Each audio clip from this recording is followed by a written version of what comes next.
Hey, what's good everybody? Welcome back to our YouTube channel mahagurus.com. So in this tutorial, we will learn how can we insert a sheet column in Microsoft Excel project.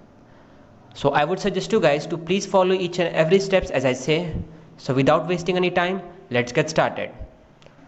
So to do this, you guys must have to select the column. Like here I'm selecting, you just select the cell, whichever the column you want to change. Like I'm selecting the C column, or you can select from here also. After selecting the column, just click on home button, and in this cells group click on insert this arrow and followed by insert sheet columns. As you can see guys, the new columns is inserted in the C number and this is shifted towards D.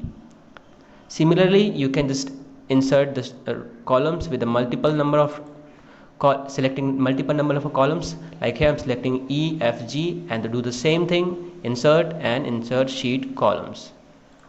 So if you are missing something, like if you want to insert something in between this, so between Tuesday and Wednesday, then you can just create a sheet column, like insert sheet column, and it's done. So that's all for today guys. Thank you. If you really like the content, then please like the video and click subscribe to see more videos like this. And don't forget to share this video with others. You can find the link to complete basics to advanced Excel tutorial in the description below, or you can visit mahagurus.com to see lots of other software courses. Thank you.